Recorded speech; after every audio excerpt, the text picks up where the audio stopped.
অতিকই মনোমোহন ঠাই এই ঠাইতে বই ইষ্ট দেবতাকে করো স্মরণ প্রথমতে এই স্থান বই সুরক্ষিত করিল ও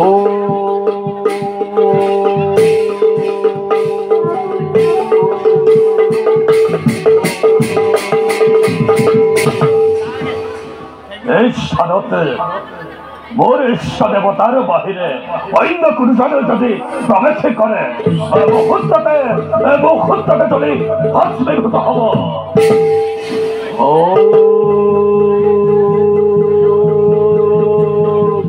নমঃ শিবায় ও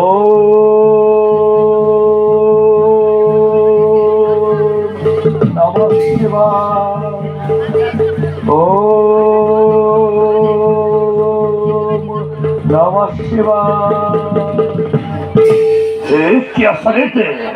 এতিয়াও নাহিলে মহাদেৱ মোক বৰ প্ৰদান কৰিবলৈ এক কমনে মই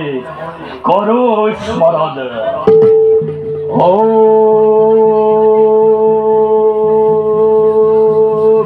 নমঃ শিবায় ও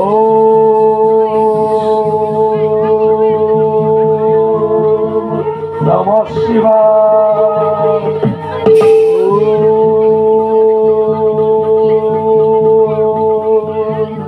নমঃ শিবায়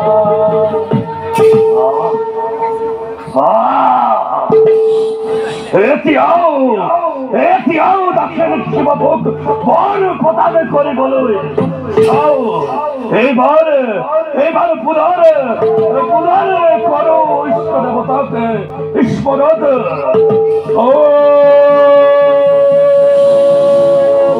নমঃ শিবায় ও নমঃ শিবায়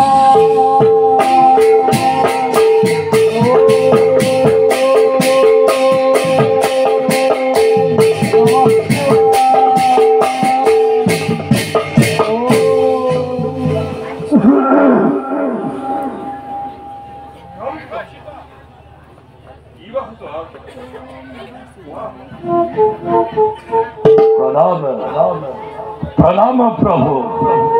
প্রথম ভক্তর পরিপাত করিব গ্রহণ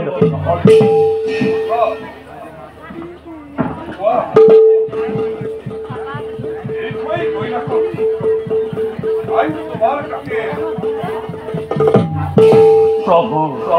প্রথম ভক্তক মনোমত বর প্রদান করে কৃতার্থ করক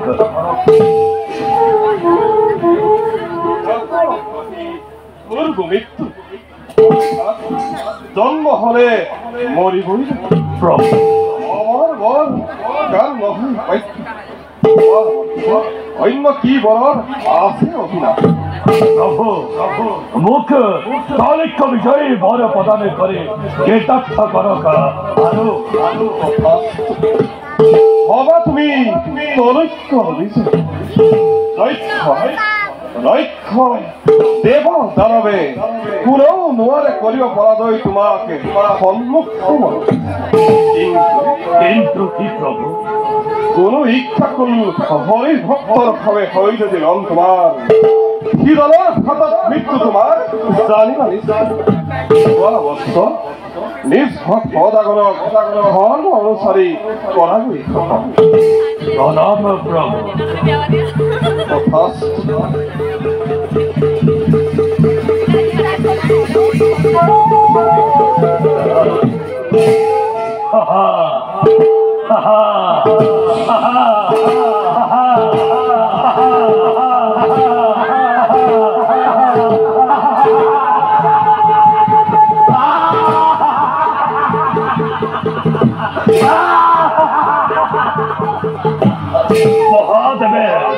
মহাদেবে প্ৰদান কৰিলে মোক মনোমত মোৰ অজয় হ'ল মই তাৰিখৰ মধ্যতে যাওঁ যাওঁ এই বিষয়ে হাত থেকে দেও গৈ বছাৰে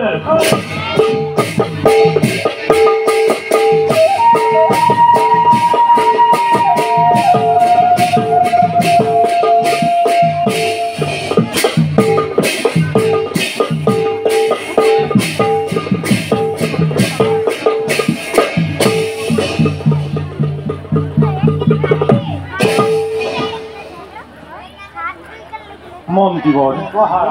অৱশেষতে বৃষ্টিপাতে আনি দিলে অযোধ্যালৈ প্ৰাণেশ্বৰ জীৱতা এতিয়াহে মই স্বস্তিৰে নিশ্বাস ল'ব পাৰিছোঁ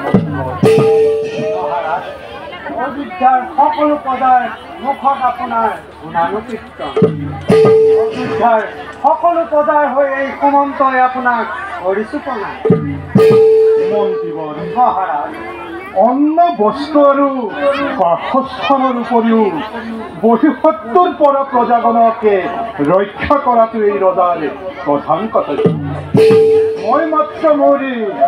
কৰ্তব্যহে পালন কৰিছোঁ মন্ত্ৰীবৰ পিছে মন্ত্ৰীবৰ মহাৰাজ ব্যস্ত থাকি বিষয়ৰ প্ৰাত্যহিক কাৰ্যত মই একেবাৰে বিৰক্ত হৈ পৰিছোঁ মন্ত্ৰীবৰ সেয়েহে ইচ্ছা মোৰ জাগিছে মনতে মৃগয়াৰে কালিলৈ প্ৰভাততেই যাত্ৰা কৰিম মই মৃগয়াৰ বাবে মন্ত্ৰীবৰ মহাৰাজ আজিলৈ সভা ইমানতেই ভংগ কৰা হওক ভাল মহাৰাজ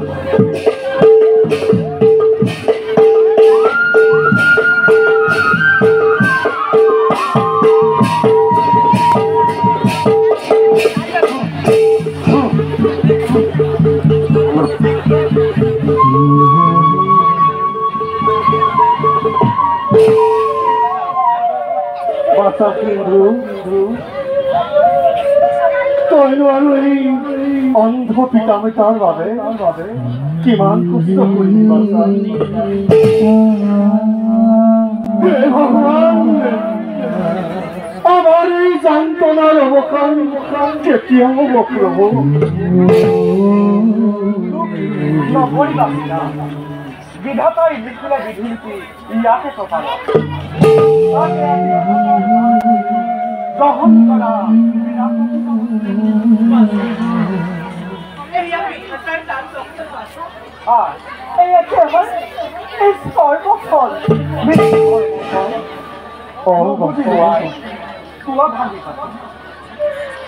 তেন্তে শুন বাছা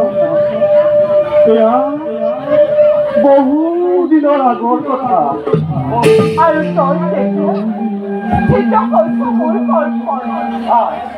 তই মহামূল্যে বিজেতা আহিছিল আমাৰ আশ্ৰমলৈ তোৰ মা আৰু মই জানিছিল তেওঁ জানি মহিমাৰ কথা সেয়ে দয়ো গৈছিলোঁ তেওঁ চৰম সেৱাৰ উদ্দেশ্যে কিন্তু তেওঁ দেখি এই কুচিক পদযুগল ঘৃণাত আমি দুয়ো মুদিছিল চক্ষু কিন্তু সেখানের চোখে মহামূল্যে আমাক আশীর্বাদ দি করিল প্রস্তাব আৰু তেওঁৰ প্ৰস্তাৱৰ লগে লগে আমাৰ দৃষ্টি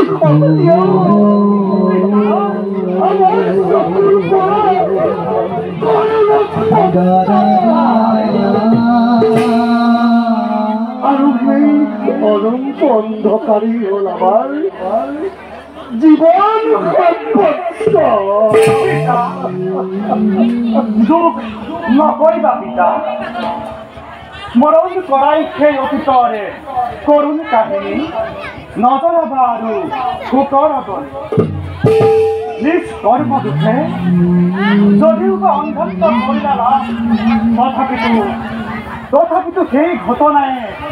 অতৰালে দুয়োৰে মনৰে অন্ধত্ব পিছে পিতা আৰু আই বেলিটো অস্তাচললৈ গৈছে গমন নাই আজি কুটিৰতে এটুপিও জল সেয়ে যাওঁ মই সৰচুৰটিৰে কলচি ভৰাই আনোগৈ এটুপি নিৰ্মল জল তোমালোক যোৱা সৰু কুটিৰতে গৈ খন্তেক বিশ্ৰাম কৰাই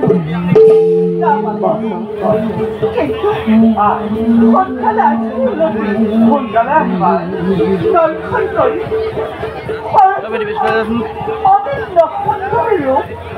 বিলম্ব নকৰিবি বাচ্চা তোৰ অবিহনে আমি চিন্তা নকৰিবা মই সোনকালেই ঘূৰি আহিম কিন্তু মই ঘূৰি নহা পৰ্যন্ত তোমালোক যে কুটিৰৰ বাহিৰলৈ নোযোৱা মই আহিলো পিতা তই গলি বাচ্চা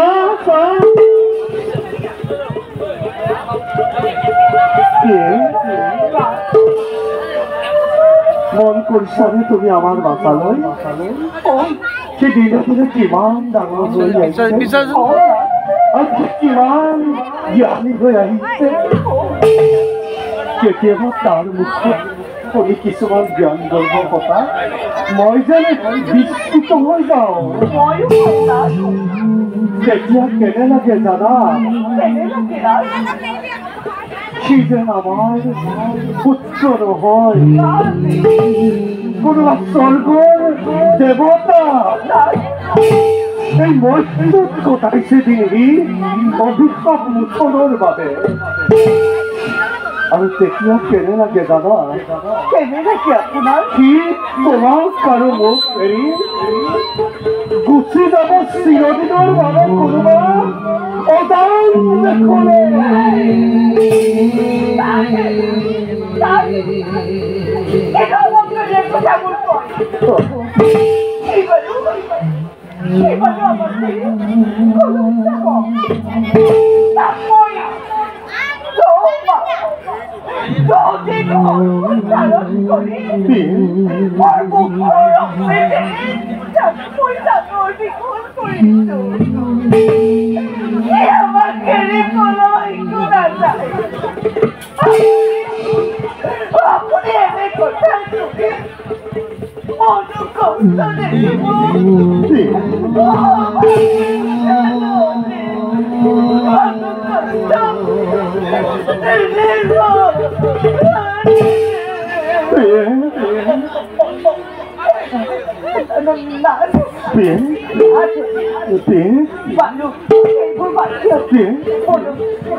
সন্ধানে আহি আহি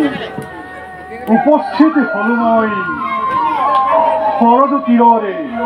দুৰ্ঘৰী অৰণ্যৰ মাজত মোৰ অলক্ষিতে কেনিনো পলাল সেই সুন্দৰ হৰিণ ভাবিছিলো জীৱন্তে ধৰি সেই দুৰ্লভ জীৱক উপহাৰ স্বৰূপে প্ৰদান কৰিম মোৰ এই তিনিও মহিষী নে পালন কৰি সেই বনৰীয়া জীৱক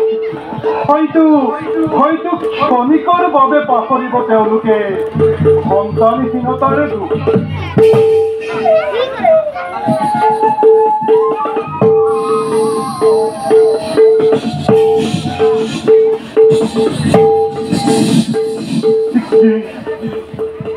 কি আচৰিত সুদূৰতে শুনা পাওঁ ৰিণি খৰজৰি কুলুকুলু বুজিছো আৰু কিছুদূৰ আগুৱাই গ'লেই মই মৃগৰ সন্ধান লাভ কৰিম।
প্ৰতিদিনেই প্ৰতিঘাত হয় ভাগ্যৰূপত মোৰে সন্মুখত।